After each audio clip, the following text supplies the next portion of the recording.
మన ప్రభువైన యేసుకి శ్రామలో మీ అందరి వందనాలు. దేవునికి స్తోత్రాలు. దేవుని మాటలు ఇందాం కూసేపు పెద్దగా. బైబిల్లో రోమా పత్రిక 4వ అధ్యాయం 18వ వచనంలో ఇలా ఉంది: నిన్ను అనేక జన్మలకు తండ్రిగా నియమించి తినే అని వ్రాయబడి ఉన్నది. అబ్రాహము దేవుడు పిలిచినప్పుడు వెళ్ళాడు కదా, దేవుడి మాట బట్టి అబ్రాహము వచ్చాడు. అబ్రాహంని అనేక మందికి ఆశీర్వాదంగా ఉంచుతాని, నీ సంతానాన్ని విస్తరింపజేస్తాని వాగ్దానం ఇచ్చాడు అబ్రాహముకి దేవుడు.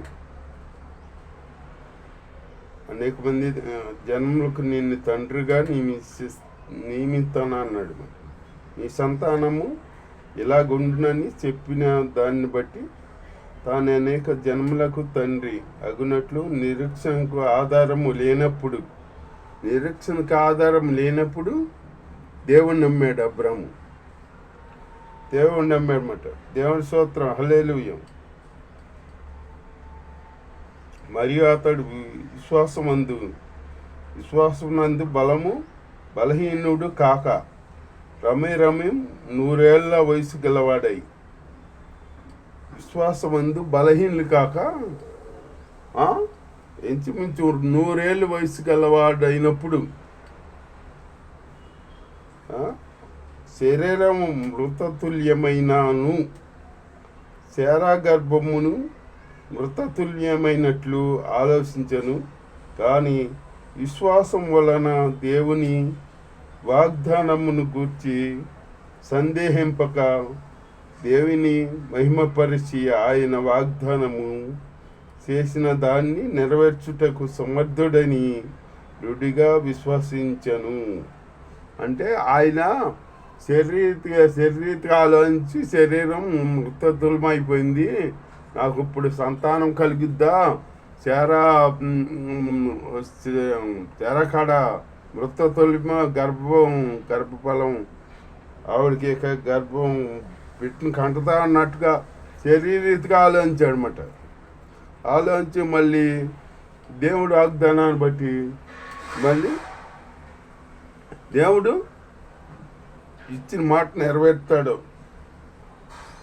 చేస్తాడు ఆ కార్యం దేవుడు అని నమ్మి మళ్ళీ బలం పొందుకున్నాడు అన్నమాట. బలం పొందుకొని దేవుని మాట ప్రకారం నమ్మి అట్లా జీవిస్తాడన్నమాట. విశ్వాసం వలన దేవుని వాగ్దానమును గూర్చి సందేహింపక దేవుని మహిమపరిచి ఆయన వాగ్దానమును చేసిన దాన్ని నెరవేర్చుటకు సమర్థుడని రుడిగా విశ్వసించాడంట. విశ్వాసం వలన బలము పొందాను. విశ్వాసం వలన బలం పొందాడంట. అలాగే మనం విశ్వసించామనుకో, మనం దేవుళ్ళో బలం పొందుకుంటాం. దేవుడి దగ్గరికి వస్తాం. మనం విశ్వాసం ఉంచుతున్నదిగా విశ్వాసం ఉంచాలి. విశ్వాసం ఉంటే మనం బలం పొందుకుంటాం అన్నమాట. విశ్వాసం కలిగి ఉండాలి.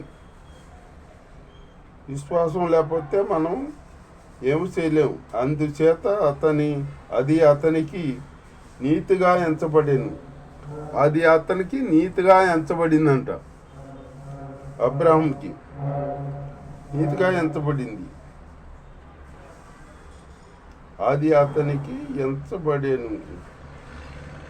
అతని నిమిత్తం మాత్రమే కాదు కానీ మన ప్రభువైన యేసుక్రీస్తును మృతుల్లో నుండి లేపిన వాని యందు విశ్వాసం ఉంచిన మనకును ఎంచబడును. అంటే మనం కాడ విశ్వాసం ఉంచితే మనకు కాడ అబ్రాహాము జరిగిన కార్యం మనకు కాడ జరిగిద్దని చెబుతున్నాడు దేవుడు. ఆయన మన అపరాధముల నిమిత్తము అప్పగింపబడి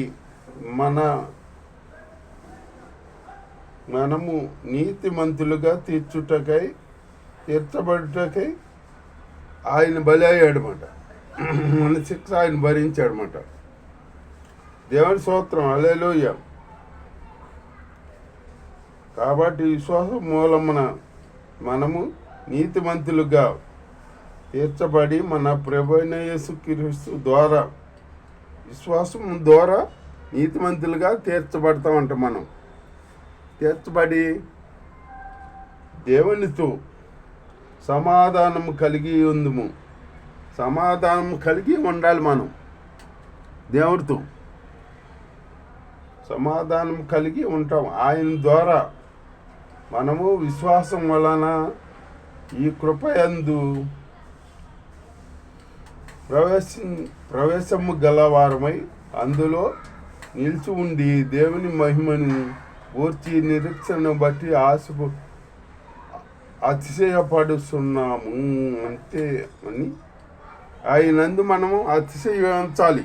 అంతేగాని మన ఆశ, మన బలం, మన నిరీక్షణ ఆయనే.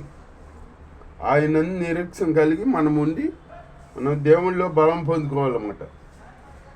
దేవుని స్తోత్రం. అలాగే యుక్త కాలమున భక్తిహీనుల కొరకు చనిపోయాను. యుక్త కాలమున భక్తిహీనుల కొరకు చనిపోయాడంట దేవుడు. యేసయ్య భక్తిహీనుల కొరకు చనిపోయాను.